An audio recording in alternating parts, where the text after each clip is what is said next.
नमस्कार. तर आजचा व्हिडिओ आपला मराठीमध्ये होणार आहे, कारण की आपण महाराष्ट्राचं स्पेशल म्हणजेच पुरणपोळी थाळी आपण बनवणार आहोत.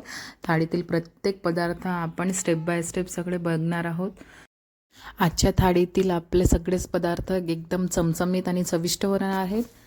जर तुम्ही माझ्या चॅनलवर नवीन असाल तर माझ्या चॅनलला सबस्क्राईब करा आणि आजचा व्हिडिओ जर तुम्हाला आवडला तर या व्हिडिओला लाईक करा आणि मला कमेंट करून सांगा की तुम्हाला आजचा व्हिडिओ कसा वाटला. आजची ही पुरणपोळी आपली विदर्भ स्पेशल असणार आहेत, कारण की नेहमी तुम्ही बघितलं असेल तर पुरणपोळी आपली टम्म फुगलेली असते, पण ही विदर्भ स्पेशल आहे. तर या व्हिडिओला तुम्ही शेवटपर्यंत नक्की बघा.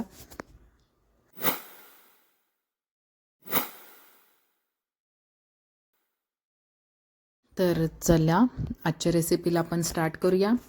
सर्वात आधी मी इथे 1 किलो एवढी चणा डाळ घेतलेली आहे, जिला मी 3 ते 4 तास भिजत घातले होते. त्यानंतर कुकरला लावून 5 ते 6 शिट्ट्या काढून घेतल्या आहेत, की जेणेकरून चणा डाळ जी आहे ते चांगल्या पद्धतीने शिजेल.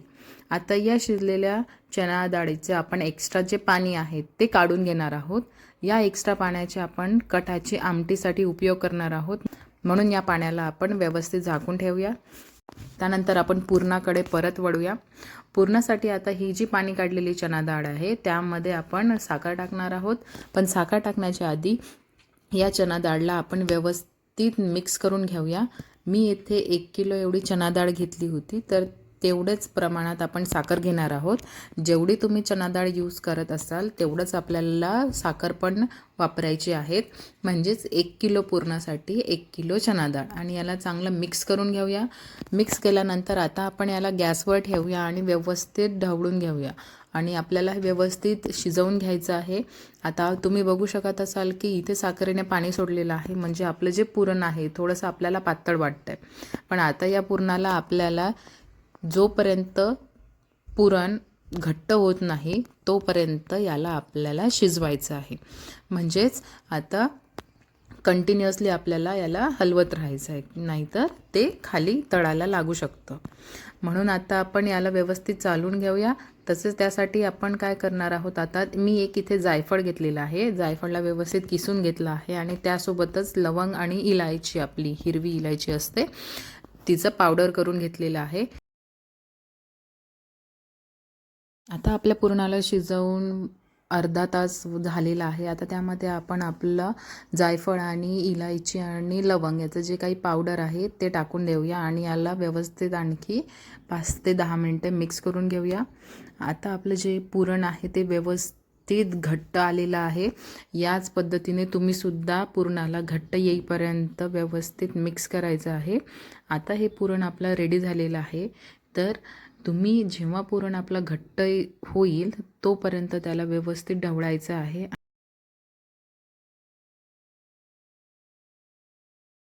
आता आपलं पुरण रेडी झालेलं आहे. तर या रेडी झालेल्या पुरणाला आपण वाटून घेऊया. त्याला वाटण्यासाठी तुम्ही मिक्सरमध्ये सुद्धा त्या पुरणाला वाटू शकता, किंवा अशा प्रकारे पुरण यंत्र तुमच्याकडे असेल तर त्याचा पण तुम्ही यूज करू शकता. मी इथे नॉर्मल चाळणी आणि लोणीचा यूज केला आहे. त्याप्रमाणे अशा पद्धतीने आपलं जे पुरण आहे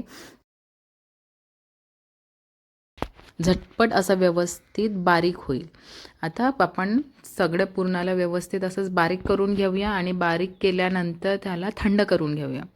थंड केलेल्या पुरणाचे तुम्ही बघू शकता, मी अशा प्रकारे गोल पेढे बनवले आहेत.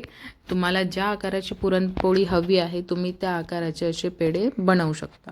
मी जेवढ्या पुरणपोळ्या पाहिजे होत्या तेवढ्या मी इथे गोल करून घेतलेले आहेत. आता आपण पुरणपोळीसाठी कणिक मळूया. इथे मी 1.5 कप एवढं गव्हाचं पीठ घेतलेलं आहे.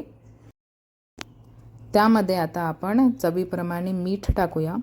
मीठ टाकल्यानंतर यामध्ये थोडीशी हळद टाकूया, जेणेकरून आपल्या पुरणपोळीला चांगला रंग येईल.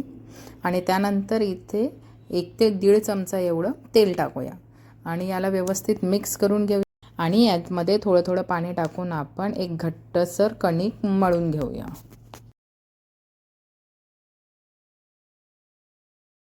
लक्षात ठेवा की पाणी आपल्याला थोडं थोडंच टाकायचं आहे. आता तुम्ही बघू शकता की इथे कणिक मळून झालेली आहे. कणिक मळताना ती थोडीशी घट्टसरच मळायची.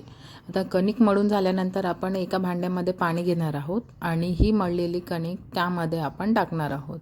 हे साधारणतः आपल्याला 5 मिनिटे एवढी ही कणिक पाण्यामध्ये ठेवायची आहे. आता त्यानंतर आपण 5 मिनिटानंतर कणकेला व्यवस्थित मळून घेऊया. ही कणिक मळण्यासाठी आपल्याला 4 ते 5 मिनिटं लागतात. आता ही कणिक व्यवस्थित आधी मळून घ्यायची. नंतर त्यामध्ये आपण थोडंसं तेल टाकणार आहोत. पण त्याआधी आपण ही जी कणिक आहे ती व्यवस्थित मळून घेऊया. आता यामध्ये आपण थोडंसं तेल टाकूया. तुम्ही बघू शकता की आपली जी कणिक आहे ती व्यवस्थितपणे मळली गेली आहे आणि ती दिसायला पण व्यवस्थित दिसते आणि त्यामध्ये हलकीशी चमकसुद्धा आलेली आहे. तर आता ही कणिक आपली रेडी आहे. तर आपण पुरणपोळी करायला घेऊया. मी येथे तुम्हाला 2 पद्धतीने पुरणपोळी कशी बनवायची ते सांगणार आहेत. पहिलं तुम्ही बघू शकतात की ही कणिक आणि पुरण यामध्ये किती फरक आहे. कारण की ही आपली विदर्भ स्पेशल अशी पुरणपोळी आहे. यामध्ये कणिक कमी असतं आणि पुरण जास्त असतं. म्हणून ही पुरणपोळी जी आहे ती फुगत नाही. आता आपण कणकेचा गोळा घेऊया. त्याला अशा पद्धतीने आपण वाटीच्या आकारामध्ये लांबवून घेऊया. आता तुम्ही बघू शकतात की आपली जी काही कणिक आहे ती व्यवस्थित अशी लवचिक झालेली आहे. यामध्ये आपण पुरणाचा गोळा ठेवूया आणि कणकेला हळूहळू या पद्धतीने वरती ओढायचं, जेणेकरून पुरण जे आहे ते पूर्णपणे कणकेच्या आतमध्ये जाईल. आता तुम्ही अशा पद्धतीने बघू शकता की आपले जे काही पुरणाचा गोळा आहे तो कणकेमध्ये व्यवस्थित कोट झालेला आहे आणि हा आपला पुरणपोळीचा गोळा तयार आहे. आता आपण याची पुरणपोळी करून घेऊया. आधी आपण या पुरणाच्या गोळ्याला कणकेमध्ये व्यवस्थित कोट करून घेऊया. त्यानंतर याला अशा हलक्या हाताने आपल्याला व्यवस्थित असं लांबवून घ्यायचं आहे. पण तुम्ही लक्षात ठेवा की आपल्याला बेलनाचा वापर नाही करायचा आहे. हलक्या हलक्या हाताने असं आपल्याला पुरणाची पोळी तयार करून घ्यायची आहे. जर तुम्हाला लहान आकाराची पुरणपोळी करायची असेल तर तुम्ही पुरणाची क्वांटिटी आहे ती कमी करू शकता. अशा पद्धतीने तुम्ही बघू शकतात की अगदी हलक्या हाताने आपली जी काही पुरणपोळी आहे आपल्याला तयार करून घ्यायची आहे आणि तुम्ही बघू शकता की किती सुंदर अशी आपली पुरणपोळी दिसते. आता आपण दुसऱ्या पद्धतीने बघूया. जर तुम्हाला पहिला जो प्रकार आहे तो कठीण वाटत असेल तर तुम्ही या पद्धतीने सुद्धा पुरणपोळी करू शकता. म्हणजेच जो आपला कणकेचा गोळा आहे त्याला व्यवस्थित लांबवून घ्यायचं आणि अशा पद्धतीने त्यामध्ये पुरण टाकून त्याचं जे तोंड आहे ते असं बंद करून घ्यायचं. तर तुम्ही कुठल्याही पद्धतीने पुरणपोळी बनवू शकता. हा सुद्धा आपल्या दुसऱ्या पद्धतीने जी पुरणपोळीचा गोळा आहे तो सुद्धा तयार झाला आहे. याला सुद्धा आपण व्यवस्थित असं थापून घेऊया. बघा, दोन्ही पद्धतीने मी तुम्हाला पुरणपोळी सांगितलेली आहे. जी तुम्हाला पद्धत सोपी वाटते त्या पद्धतीने तुम्ही पुरणपोळी करू शकता.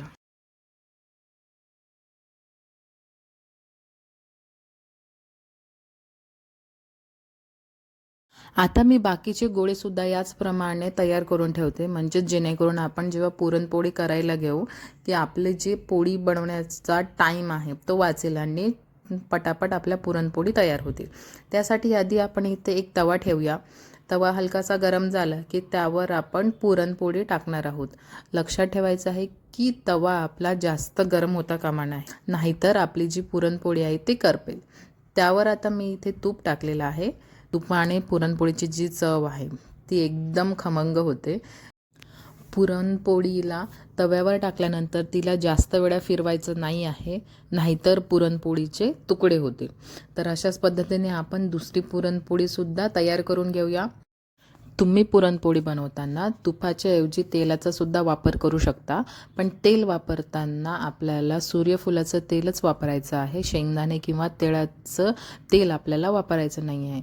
तर आता बघू शकता आपली पुरणपोळी किती सुंदर दिसते. तर अशा पद्धतीने आपल्या सगळ्या पुरणपोळी आपण तयार करून घेतलेल्या आहेत. आता आपण दुसऱ्या पदार्थाकडे वळूया. त्यासाठी मी इथे 2 कांदे घेतलेले आहेत आणि कढीपत्ता घेतलेला आहेत. कांद्याला मी इथे स्लाइस करून घेतलेला आहे. स्लाइस करताना बारीक असा कढीपत्तासुद्धा चिरलेला आहे. तर स्लाइस तुम्ही बघू शकता. तर ते मीडियम साईजचे स्लाइस केलेलं आहे. त्यासोबतच आता आपण इथे पालक घेणार आहोत. पालकीला सुद्धा व्यवस्थित धुवून आणि आता बारीक तिला चॉप करून घेणार आहोत. तर आता आपण भजी बनवणार आहोत. भजीमध्ये पालक खूप सुंदर लागते. तुम्ही एकदा या पद्धतीने ही डिश ट्राय करा, तुम्हाला नक्की आवडेल. तर आता पालक आपली कट झालेली आहे. मी इथे मुगाची डाळ घेतली होती, जिला मी 2 तास पाण्यामध्ये भिजत घातलेली आहे. त्यासोबतच इथे मी हिरवी मिरची आणि लसूण घेतलेला आहे. याला आपण मिक्सरच्या भांड्यामध्ये याची पेस्ट करून घेऊया. पेस्ट करून झाल्यानंतर याला एका भांड्यामध्ये काढूया. नंतर आता आपण त्याच भांड्यामध्ये जी मुगाची डाळ आहे ती घेणार आहोत आणि हिलासुद्धा आपण व्यवस्थित वाटून घेऊया. पण या डाळीचं वाटण करताना आपल्याला लक्षात ठेवायचं आहे की आपल्याला एकदम बारीक पेस्ट नको. तुम्ही बघू शकता या पद्धतीने आपल्याला हलकंसं जाडसर असं मुगाचं वाटण करायचं आहे. आता ही मुगाची डाळ जी वाटलेली आहे ती एका भांड्यामध्ये काढून घेऊया. त्यामध्ये कांदा, चिरलेला कढीपत्ता आणि सोबतच आपण इथे हिरवी मिरची आणि लसूण याचा जो पेस्ट तयार केला होता तो टाकून घेतला आहे. त्यासोबतच बारीक चिरलेली पालक टाकून घेतलेली आहे. आता या सगळ्यांना आपण व्यवस्थित आधी मिक्स करून घेऊया. मिक्स केल्यानंतर आपण यामध्ये आता थोडेसे मसाले टाकणार आहोत. मसाले म्हणजे एकदम फक्त हळद आणि मीठ याचाच आपण वापर करणार आहोत. आता मी बघू शकतात हे व्यवस्थित मिक्स झालेलं आहे. आता यामध्ये आपण चवीप्रमाणे मीठ टाकूया. मीठ टाकल्यानंतर आता यामध्ये एकदम थोडीशी हळद टाकणार आहोत. थोडीशी हळद टाकल्यानंतर आता परत एकदा याला व्यवस्थित मिक्स करून घेऊया. आता ही मुगाची भजी याचं जे आपलं सारण आहे ते एकदम तयार झालेलं आहे. इथे मी तेलसुद्धा तापवत ठेवलेलं होतं. त्यामध्ये थोडंसं बॅटर टाकून बघूया. व्यवस्थित बबल येत आहे म्हणजे तेल व्यवस्थित गरम झालेलं आहे. तर यामध्ये थोड्या पद्धतीने आपण ही मुगाचं भजी काढून घेऊया. तुम्ही बघू शकता अशाच पद्धतीने थोडे तुम्हाला बॅटर्स टाकायचं आहे आणि भजी काढून घ्यायची आहे. तर आपल्याला ही जी मुगाची भजी आहे दोन्ही बाजूने व्यवस्थित गोल्डन होईपर्यंत शिजवायची आहेत आणि नंतर आपण ती तेलातून काढून घेणार आहोत.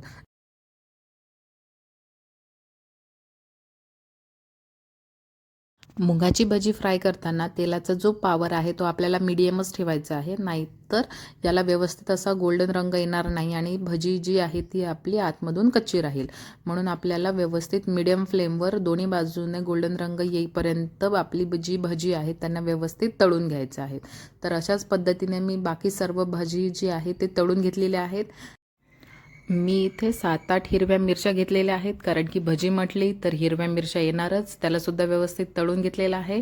आता हे जे आपल्या भजीचं मिक्स होतं त्यामध्ये आता आपण थोडंसं बेसन टाकणार आहोत की जेणेकरून याला व्यवस्थित बाइंडिंग येईल आणि आपली जी मुगाची वडे आहेत ते व्यवस्थित पद्धतीने तयार होतील. तर याला आपण आता मिक्स करून घेऊया. मिक्स करताना लक्षात ठेवायचं आहे की कुठलंही पाणीचा वापर आपल्याला करायचा नाही आहे. व्यवस्थित मिक्स करून झालंय. आता आपण वड्याचा आकार देऊन बघूया. तर तुम्ही बघू शकता की ते व्यवस्थित घट्टसर असं आपलं मिश्रण तयार झालेलं आहे. त्याचा वडासुद्धा तयार होतोय आणि तो व्यवस्थित छानपैकी रेडी झालेला आहे. तर आता आपण पुन्हा याचे वडे तयार करताना आपल्या हाताला थोडंसं पाणी लावायचं आहे, जेणेकरून वडा जो आहे तो आपल्या हाताला चिकटणार नाही आणि त्याला व्यवस्थित गोल असा आकार द्यायचा आहे. आणि गरम तेलामध्ये याचे आपण सगळ्या पद्धतीने वडे तयार करायचे आहेत आणि सगळीच्या सगळी वडे जी आहे ती व्यवस्थित तळून घ्यायची. वडे तळताना आपण मोठ्या आकाराची कढईचा वापर करणार आहोत आणि गॅसची फ्लेम जी आहे ते आपल्याला मीडियमच ठेवायची आहे, कारण की आपण मीडियम फ्लेमवर वडे तळणार आहोत आणि या वड्याला तळण्यासाठी थोडासा वेळ लागतो. आणि जर आपण याला फुल फ्लेमवर शिजवलं तर आतमधून जी वडी आहेत ती कच्ची राहतात. म्हणून आपण काय करणार आहोत, मीडियम फ्लेमवर सगळीच्या सगळी जी वडे आहेत ती तयार करून घेणार आहोत. आता आपण आपल्या थालीमधला दुसरा पदार्थ म्हणजे भाजीकडे वळणार आहोत. तर भाजीमध्ये मी येथे आलू आणि वांग्याची मिक्स भाजी करणार आहेत, कारण की विदर्भ स्पेशल म्हटलं तर आलू वांग्याची भाजी तर येणारच. त्यामुळे आपण इथे आलू वांग्याची भाजी बनवणार आहोत. मी इथे 2 आलू घेतलेली आहेत आणि त्याचबरोबर 5 ते 6 अशी वांगी घेतलेली आहे. वांग्याचा आकार जर मोठा असेल तर तुम्ही वांग्याची जी क्वांटिटी आहे ती कमी करू शकता. व्यवस्थित असं वांग्याला आपण कापून घेणार आहोत आणि कापून झाल्यानंतर वांग्याला आपल्याला पाण्यामध्ये ठेवायचं आहे, नाहीतर आलू आणि वांगी जी आहे हिरवा वटाणा ॲड करणार आहोत. मी इथे 2 मोठ्या साईजचे टोमॅटो घेतलेले आहेत. यालासुद्धा आपण बारीक असे चॉप करून घेऊया. टोमॅटोला आपल्याला बारीक चॉप करून घ्यायचं आहे, जेणेकरून आपली जी ग्रेव्ही असेल तिला एक चांगलं टेक्स्चर येईल. तर इथे मी एक गंज तापवत ठेवलेला आहे. त्यामध्ये आपल्याला तेल टाकायचं आहे. तेलमध्ये मी इथे मसाला ॲड करते. हा मसाला मी नेहमी माझ्या घरी तयार करून ठेवत असते.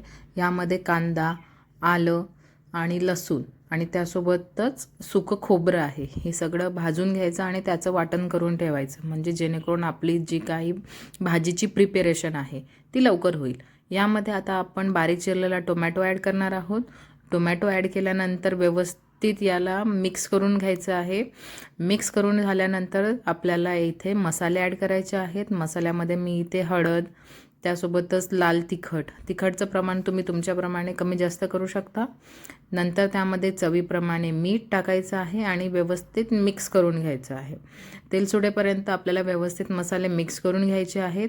आता आपले जे मसाले आहे ते व्यवस्थित तेलामध्ये मिक्स झालेले आहेत. तर यामध्ये आपण आलू, वांगं आणि हिरवा वटाणा ॲड करून घेणार आहोत आणि त्यानंतर व्यवस्थित या भाजीला मिक्स करून घ्यायचं आहे. व्यवस्थित मिक्स करून झाल्यानंतर आपण आता यावर झाकण ठेवून शिजवून घेणार आहोत. पण झाकणावर आधी थोडं पाणी ठेवायचं, जेणेकरून जे भाजी आहे ते खाली करपणार नाही आणि ते गरम झालेलं पाणी परत भाजीमध्ये टाकून द्यायचं आणि तिला व्यवस्थित शिजवून घ्यायचं. आता तिला व्यवस्थित शिजवून झाल्यानंतर आपण त्यामध्ये थोडंसं पाणी ॲड करणार आहोत. पाणी आपल्या क्वांटिटीनुसार, म्हणजे तुम्हाला जेवढा रस्सा हवा आहे तेवढ्या प्रमाणात तुम्ही त्यामध्ये पाणी ॲड करायचं आहे आणि व्यवस्थित भाजी शिजवून घ्यायची आहे.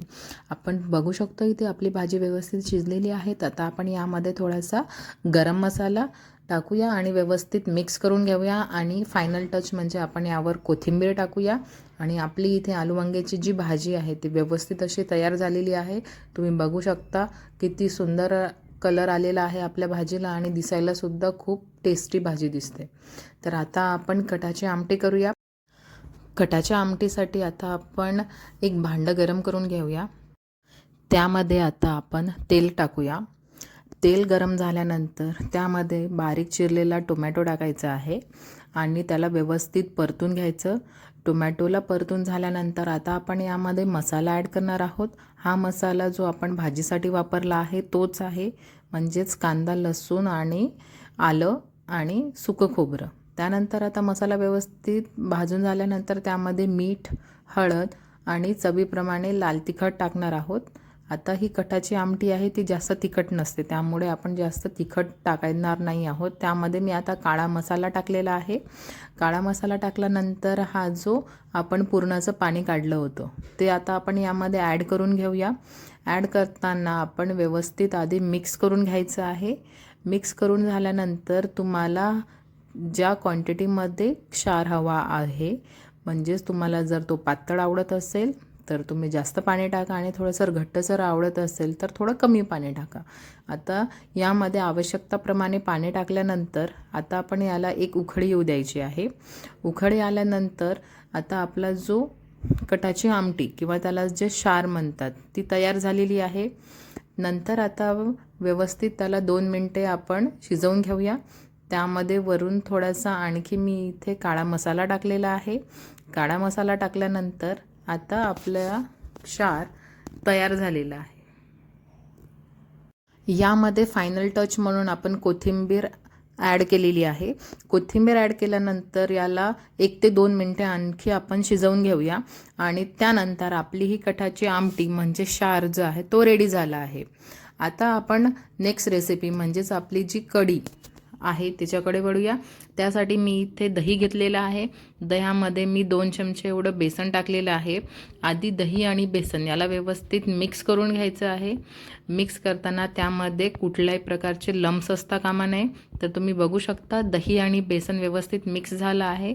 त्यामध्ये आपण थोडं पाणी टाकून घेऊया. पाणी टाकल्यानंतर यालासुद्धा व्यवस्थित मिक्स करून घेऊया. आता इथे मी एक भांडं तापवत ठेवलेलं आहे. त्यामध्ये तेल टाकलेलं आहे. नंतर त्यामध्ये मेथी, मोहरी, जिरं आणि हिंग हे टाकलेलं आहे. त्यासोबतच बारीक चिरलेली हिरवी मिरची त्याला पण टाकून व्यवस्थित एकदा मिक्स करून घ्यायचं आहे. मिरची व्यवस्थित मिक्स झाली की त्यामध्ये आपण लसण टाकून घेणार आहोत.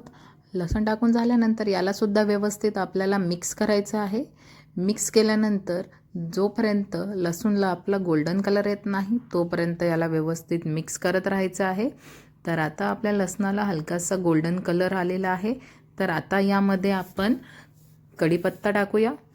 कढीपत्ता टाकल्यानंतर त्यालासुद्धा व्यवस्थित मिक्स करून घ्यायचं. नंतर त्यामध्ये हळद त्यासोबतच मीठ टाकून घ्यायचं आहे आणि परत एकदा मिक्स करून घ्यायचं आहे. आता त्यामध्ये आपण दही आणि बेसन याचं जे मिक्सचर तयार केलं होतं ते टाकून घ्यायचं. एकदा व्यवस्थित मिक्स करून घ्यायचं आणि आवश्यकतेप्रमाणे पाणी टाकायचं आहे. आता पाणी टाकल्यानंतर याचा आपल्याला एक उकळी येऊ द्यायची आहे. उकळी आल्यानंतर आपली ही जी कढी आहे ती तयार होणार आहे. पण आता जर तुम्हाला परत ही कढी जर घट्ट वाटत असेल तर तुम्ही तुमच्या आवश्यकतेप्रमाणे यामध्ये पाणी ॲड करू शकता. पाणी ॲड केल्यानंतर आता आपल्याला एक उकळी येऊ द्यायची आहे. उकळी आल्यानंतर आता तुम्ही बघू शकता यामध्ये आपल्याला व्यवस्थित उकळी आली आहे आणि आपली कढी जी आहे ती तयार झाली आहे. फायनली आपण त्यामध्ये कढीपत्ता टाकूया. सोबतच आपण काही पापड वगैरे तळणार आहोत. त्यामध्ये मी इथे मुगाचे पापड घेतलेले आहे. त्यासोबतच उडदाचा पापड हे सुद्धा आपण व्यवस्थित तळून घेऊया. जर तुम्हाला हवं असेल त्या पद्धतीने तुम्ही इथे पापड म्हणायचं किंवा फिंगर्स सगळे तुम्ही तळू शकता. मी इथे फिंगर्स घेतलेले आहे. ते सुद्धा व्यवस्थित तळून घ्यायचे आहेत. मी इथे ट्रायंगल्स, नाचणीचे पापड, तांदळाचे पापड आणि गव्हाचे पापड हे तळून घेतले आहेत. तुम्हाला जो पापडाचा पदार्थ आवडतो तुम्ही त्या पद्धतीने ते तळून आपल्या पुरणपोळीच्या ताटासोबत सर्व करू शकता. तर आता तुम्ही बघू शकता की आपण तयार केलेल्या सगळ्या ज्या काही पदार्थ आहे इथे आपल्या ताटामध्ये मी टाकलेले आहेत. सोबतच आपली चपाती. नंतर तुम्हाला दिसत असेल की मी इथे पुरणपोळी दूध आणि तूप याबरोबर सर्व केलेली आहे. जर तुम्हाला पुरणपोळी फक्त तुपासोबत खायची असेल तर तुम्ही ते सुद्धा करू शकता. जर तुम्हाला आजचा हा व्हिडिओ आवडला असेल तर चॅनलला सबस्क्राईब करा आणि या व्हिडिओला लाईक करा आणि तुमच्या फ्रेंड्स आणि फॅमिलीसोबत ही रेसिपी शेअर करा. थँक्यू.